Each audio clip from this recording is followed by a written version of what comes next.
I didn't see you last year at the Gobe Festival. Am I seeing you this year at the Gobe Festival? Inshallah. What's your favorite Gobe combination? Gobe, rice, cocoa on the side, and then avocado. Gobe, rice. The rice, do you like long grain, tujimi or semi-tujimi? The long grain, the smaller looking ones. The smaller looking, broken rice. Yeah, broken rice. Charlie, the guy know the equation. Charlie. So on the 16th of March, we're meeting at the Accra Mall Park. There's a question interchange, but if you get to Accra Mall, you see us. We'll be all branded 3FM 92.7 along with our sponsors and that captivating and an irresistible aroma of Gobe. Young lady, you have woken up this morning. You are eating 2 balls of kinky with small fish. What should the masons and carpenters be eating? Young lady, you have woken up this morning. 2 big balls of kinky with small fish. Foundation. You are laying foundation for what? For what? Oh my God. But people also like Gobe with kinky. Gobe with banku. Yeah, I mean, Gobe is a lifesaver. And if you're a Gobe seller, for example, you can't just wake up one day and say you have gone on leave. You went for a weekend funeral, so you have just closed shop. I mean, you're providing national service. You can't. Criminal negligence. No, it's criminal negligence. You are providing national service.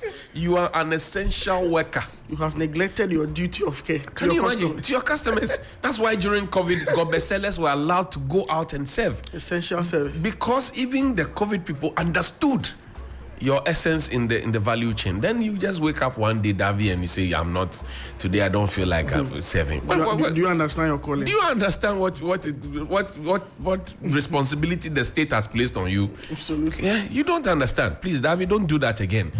Don't ever try that again. We beg you, please. And when the boys come and they ask you for Gary, Davy, pour the Gary for the boys. Yeah, pour the Gary for the boys. They will add water later. The right quantity. 053-2200-927 and 053-1100-927. We invite you to participate as a vendor. Make that call right now. 053-2200-927 and 053-1100-927. Let's get to Parliament now, where there's been a shake-up. The front bench of the majority, as we preempted 2 days ago, is finally going to change. Duke has the details. Good morning, my brother. How are you doing? I'm well. What we, shall I say, envisaged or prophesied 2 days ago, we were just talking about it. Same positions. Yes. Today it has happened. Yes. I mean, we picked up the intel that, I mean, even though the discussion did not happen at the National Council meeting, it was still not off the books entirely, and that the president was going to personally intervene.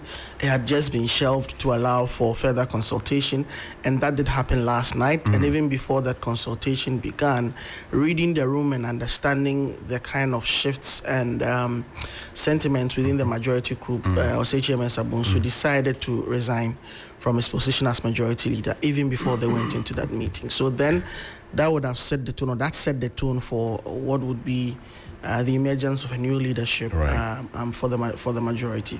Yeah. Great. Now this change, has it come so fast? Because you know that there were some elements within the majority caucus, like MP for Bekwai, first deputy speaker, who was not happy about it.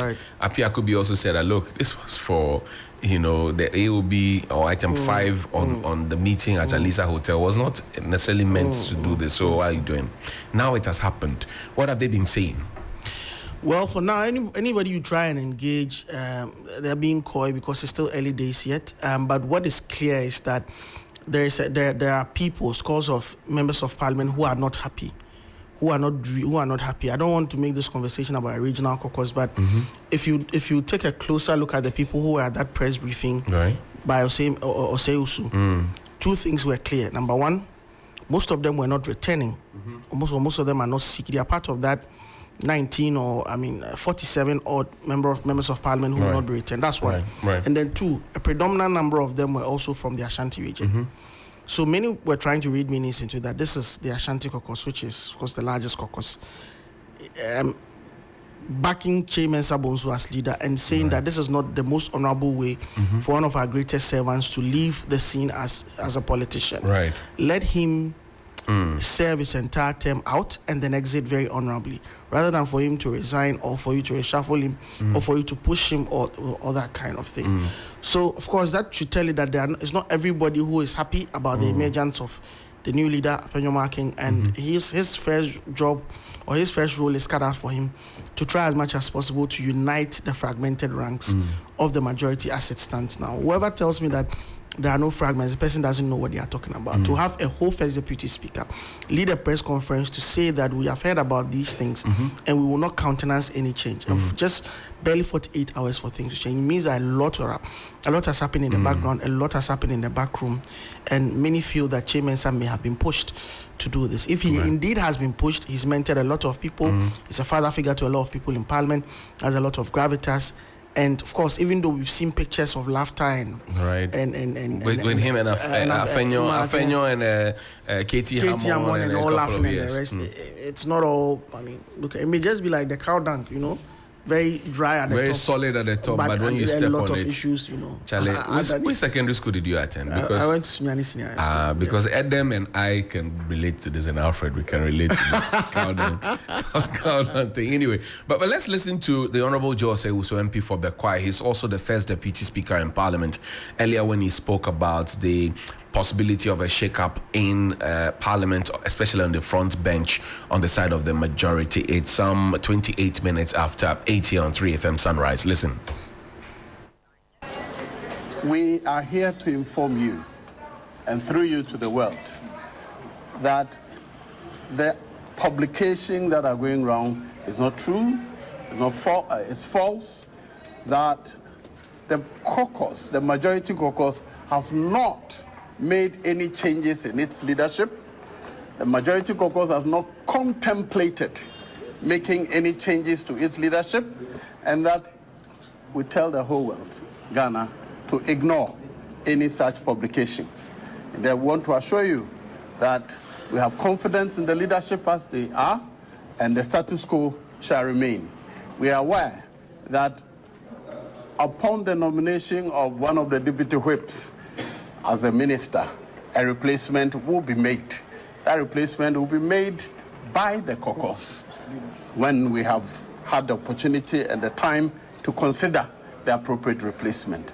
This is all the information we want to share with you, and to, through you, tell the world that the leadership of the majority caucus has not changed. We have not contemplated any change, and we do have no intention to effect any changes in the leadership of the majority caucus. Which constitution? The MPP's constitution. That regulates MPP. The Parliament of Ghana has adopted standing orders which places the selection and change or otherwise of leadership in the hands of the caucus and not anybody outside Parliament. Why do we not see the current leadership of the majority doing the press conference as it is now, but it's you? They are busy in the chamber, and it's about them. It is about them. The rest of us must stand up for them. They have led us effectively and efficiently, and the rest of us must stand up for them. And indeed, it doesn't need the leaders to say that we have not taken a decision. It is we, the members, the caucus. We have not taken any such decision. We are not contemplating any such decision. Mr. Speaker, is there an external attempt to remove Osei Chairman Sabonsu as Speaker of your the leader of your opposition? I'm not aware of any such thing. Nobody has discussed that with the caucus. And since nobody has the power to do that outside the caucus, there may be rumors and intricacies, but the caucus in Parliament is not aware of any attempt to remove anybody. That was the Honorable Joe Osei-Owusu, popularly known as Joe Wise, in Parliament. He is the first deputy speaker, and he was also happy about the turn of events. A question immediately comes to mind is that he said they were doing this on behalf of the leadership. They're busy, and it is about them, so they are conflicted, and so somebody has to stand up for them. On their behalf. Do you get a sense that people like him, Joe Osei-Owusu, he won't be in Parliament again? He went to put his money on COP Alex Mensah. He lost. And there are many of them who will not return to Parliament. Osechi Mensah Bonsu too, who put money on, didn't cut it. Do you get a sense that they are doing this because they might be losing their grip, particularly in the Ashanti region, which is a stronghold of the MPP? So they have to speak up for people to know that Charlie is still there. That's the indication I get. To ensure that they can still go home and say that, of course, with all the numbers that we bring to the table, we still have our people in key places. For me, that's what this is essentially about, to ensure that the grounds are still very much solid for the MPP in the Ashanti region. And that's what, for me, this is all about. Because if you see all of them there, if you look at, you have Joe Osei-Usu, Pekwai, Ashanti. In the background, you have Isaac Esiama, Ashanti. You have Ejea and Here just standing next to him. All of them are from Ashanti. You have, of course, Carlos is not from the Ashanti, but he's just right behind. Right. But he's not returning. So if you look at the scheme of But things, he's of Ashanti origin, yes, isn't he? Yeah. Yes. So if you look at and then if you look at the Sotom MP as well, yes, he's also from the Greater Accra region, but he's of Ashanti origin, yes. right? So if you look at all of these dynamics, you get, sad as it may be, or unfortunate as it may be, you have a sense of this regional balance agenda, sort of. And when he spoke in terms of I like his choice of words. He spoke in terms of the leadership. He didn't say Osechi Mensah Bonsu. He just had to mention when the journalist asked him a pointed question about Osechi Mensah Bonsu. But from what we pick up, it's about Osechi Mensah Bonsu and the mindset and the feeling that they have that he should be the one leading them and exiting honorably, and not what has just happened. But of course, it is what it is. It has happened. That meeting happened yesterday, and that's what has happened. What would I'm just imagining what Joe Osei-Usu, Apia Kubi, and the rest will be thinking at this time. That look, they had given the strongest indication that because one of the journalists asked, as it come up to Chio, one of the voices, asked that the constitution of the party, and then he fired back and said, look, that regulates the party, not the caucus in Parliament. Yes. But then it appears that this is not the first time the president is meeting the caucus. The president meets MPs and things change. Yeah. E-Levy, he met them, things changed. Remind me the other one. Ken Ofori-Atta, I met them, things. There'll be a lot of noise. President meets them and things change. In this particular instance, the president also met them and things have changed. Because you have a constitution that empowers the president to appoint more than 50% of his ministers from parliament. So he has a grip on them. But then Except you are not thinking about... But this is extra time. Extra time. Do you know what somebody can do with 8 months in a particular minister? On a particular ministry, sorry. So, and here is the case, we hear the president has not ended. He's still reshuffling. So you want your deputy minister to bore you? He was still reshuffle. I'm told he's not done. This is just phase 1. I'm told this is just phase 1. So a potential minister or deputy minister, because you want to fight for Chairman Sabosu, the president should pass over you. You want to understand why he has a grip over them. That's it, absolutely. That's the reason why. Right. Because you want to catch, and that's one of the reasons why, for me, this whole thing should be abolished. We should go for a straight presidential system. Right. The fact that it didn't work when we started out in the Third Republic does not mean it won't work now.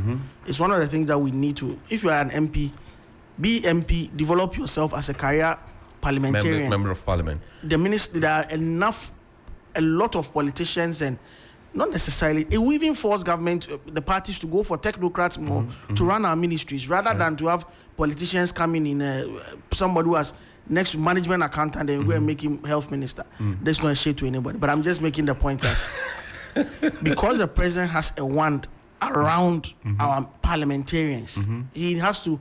I know people also get into parliament seeking the niceties and the clout associated with being a minister. You get the point. We visit their offices. You go to a minister's office, you see the difference between he handling a ministerial role and just being an MP. MP, we walk to the office, or just one RA sitting by the corner there. But you go to a whole secretariat, from PAs to RAs to technical directors, technical advisors, and all of those people. And you know the kind of patronage that comes with our politics. So that's why the president has a hold over them. That's how come they'll do, but the sky is falling. When he meets them, no, everything does. Interesting. Let's look at Afenyo Marking and this new role. is he fit for purpose? I said it previously. That I think, it was just yesterday when Afenyoa came to Parliament, 2012. And he's shown that, he's shown ambition. He's one of the most ambitious politicians I've ever met. Right. Ambition, drive, tenacity. And in the early beginning stages of Akufo-Addo administration, people thought that, what are you doing to Afenyoa? Because for 2 or 3 years, he was chairman of Ghana Water. That's right. That's all he was in government.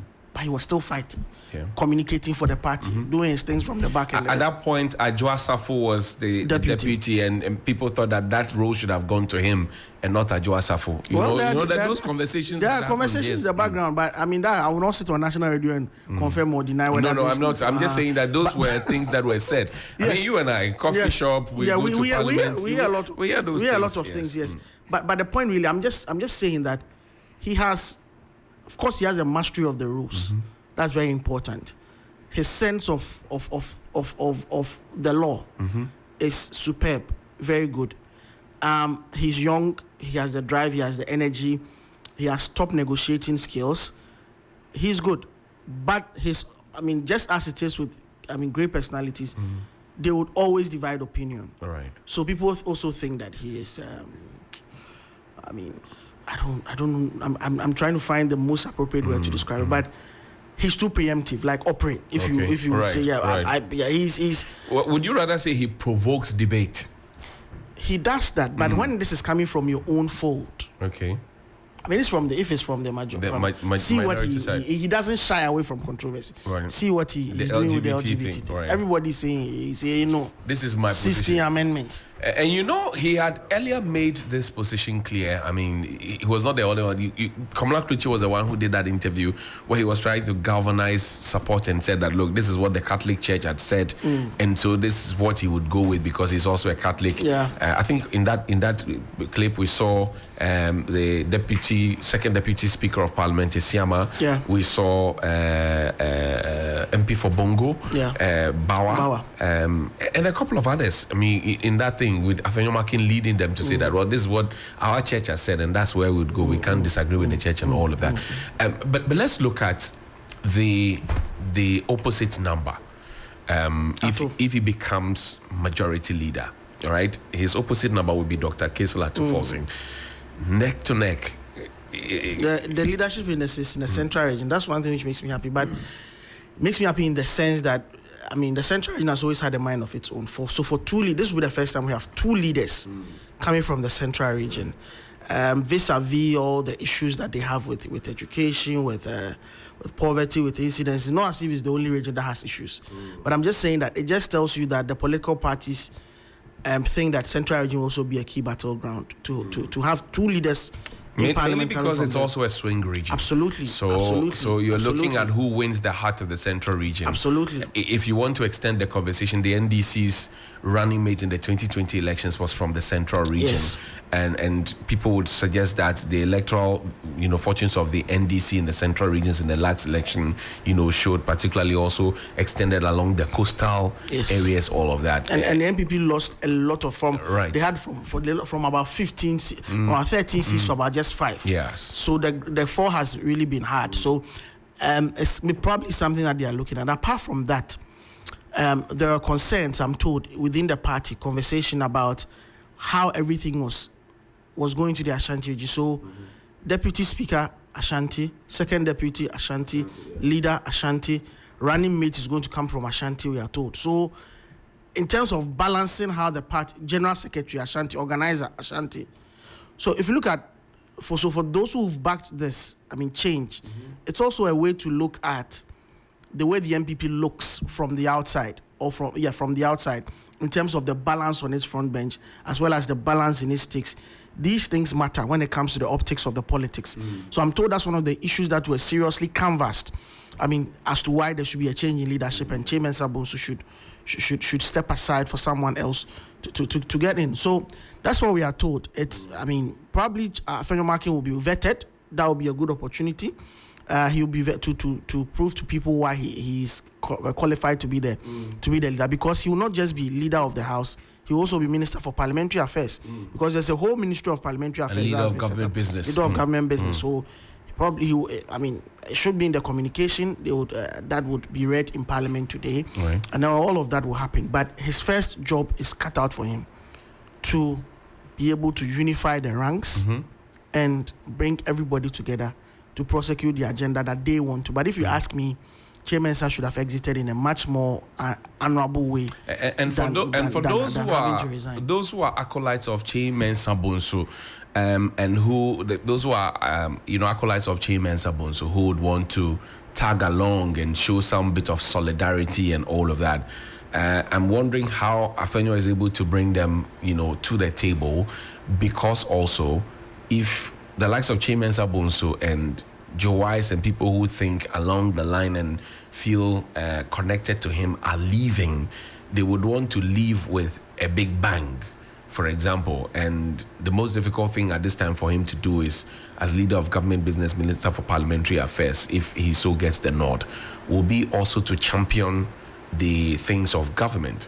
If you are leaving Parliament, really, you don't have anything to lose. So your attendance to Parliament and your presence there and your contribution, it could dwindle. You report from Parliament. What do you say to that?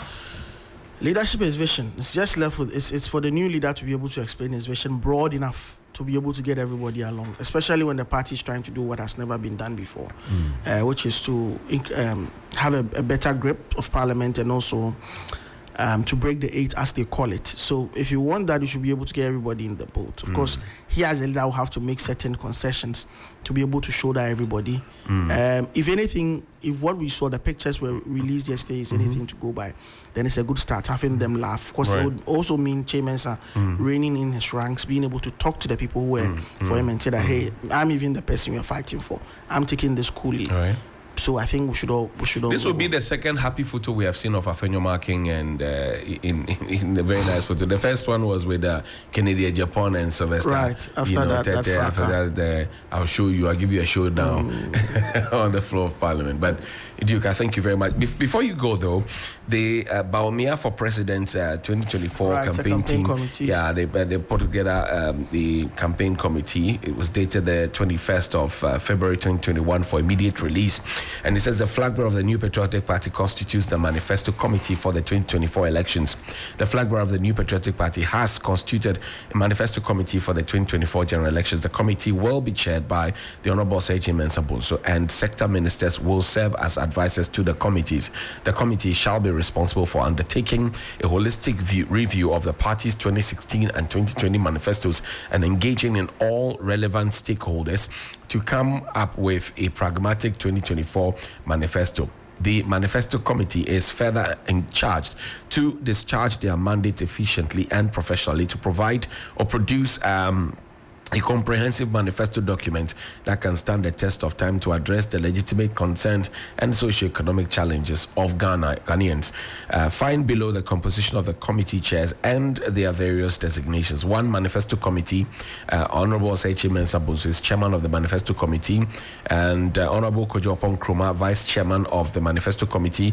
Evron Hughes, secretary of the Manifesto Committee. 2, Manifesto Committee coordinators. Professor Kweku Appiah-Edu, coordinator of the Manifesto Committee, and also Dr. Isaac Owusu-Mensah is also a coordinator. Manifesto Staff Committee chairs: Dr. Esibe Yeboah on the economy, Dr. Otin Jesse on trade and industry, Kojo Nsafua-Poku on energy and petroleum, William Opombio on agriculture, Dr. Augustine Blaine communication and digitalization, Dr. Gideon Boako lands, minerals and natural resources, Dr. Emmanuel Mafo science, technology, innovation and environment, Maxwell Opoku-Agyeman legal and governance, Justina Marigold local government, Njina Kwabeneje Japan housing and infrastructure, Hassan Tampuli transport, Edward Asomeni security, Michael Okwe Jr. Foreign Affairs, Asamoah Gyan Youth and Sports, Juliet Asante Tourism, Culture and Creative Arts, Amasewa Gender, Kofi Jamesi Chieftaincy Religious Affairs and Civil Society, Dr. Ayu Afriye Health, and Dr. Prince Hamid Ama Education. The flag bearer counts on the cooperation of all members as stakeholders while we seek an historic victory in the 2024 presidential and parliamentary elections. Signed, Dennis Miracles Abuaji is the Director of Communications there. Interestingly, I didn't see Mr. Richard Ahiagwe's name in there. He's Director of Communications of the party. If there's anything, communication. This is a Bawumia campaign. It's a Bawumia campaign. So he's not a Bawumia person or what? No, the point is there's a campaign. What the NPP has sought to do is to have a campaign organization separate from the the party organization. So you have Miracles leading the onslaught when it comes to the campaign issues, but of course it's the party that bears the campaign organization. Right. So that's Ahiagwe's role. That's as far as I understand it. Were you surprised to see Asamoah Gyan in there? Oh, if you've been around he was at the last Dr. Bawumia. Not even that. Last UPSA thing. In December, I moderated a function at the presidency. He was there. Okay. And there are a number of Bawumia events that he's been there. So right. I'm not surprised. Even there were rumors that he was interested in running for the English Amanfrom seat. Okay. Yeah, and that there were people who were asking, top MPP bigwigs had asked him. They were even ready to get funding for him to run for the English Amanfrom seat. But the dynamics took a different turn. These were fallouts from the Alan Bawumia thing. Right. Yes, and that Sylvester. He was an Alanite at the beginning before Alan pulled out. That's right. So the Bawumia team, we are told, some people in the team wanted to raise him as a candidate against Sylvester if he had gone the full haul. So if he's being contemplated to, and Asamoah Gyan speaks well, it's just that, I don't know how politically savvy he is. I haven't heard him talk politics. Well, they have the benefit of the sector ministers to advise. Absolutely, the committees that he's going to absolutely. But if you talk about his understanding of sports, youth and sports, not only football he's done boxing. He has an academy. He's been running. He's a businessman of his own. But I don't know. I am all for young people and people with expertise getting into politics. You get that. You get the point. So. I'm all for that. I'm all for it. Just like John Dumelo bringing in his creative arts and doing it for the NDC, advising them and all of those things. Johnny, I am not for this gerontocracy. I told you on Monday, the gerontocracy has got to stop. People in their 60, 65, 70, and they are the ones making decisions. Yesterday, 1.8 million Ghanaians are unemployed. Charlie, we need to stop. Give young people the chance, 40s, 50s. Let the retirees go and let the young grow. Duke, I thank you very much indeed for your time. We're grateful. That's Duke Mensah Opoku. Is with our parliamentary committee in Parliament, and it's some 49 minutes. So if you didn't know, now you know. But let's take a quick look at Honorable Sechi Mensah Bonsu. Some key things that he will be remembered for. He presided over the largest MPP majority, 169 of them in the 7th Parliament. He read the budget in the absence of the finance minister, I remember, in 2021, the first time ever in the history of the Republic of Ghana. He also co-sponsored the first ever private members bill in Parliament on road traffic offences. He has been in Parliament since the 2nd Parliament up until the 8th Parliament of the Republic of Ghana. He has represented the good people of Swami constituency in the Ashanti region. He is known to be one of the masters of the standing orders of the House of Parliament. And he has been both majority and minority leader. So a very notable face on the side of the front bench of the NPP, whether they be the majority or the minority. And he takes a bow now to head the manifesto committee.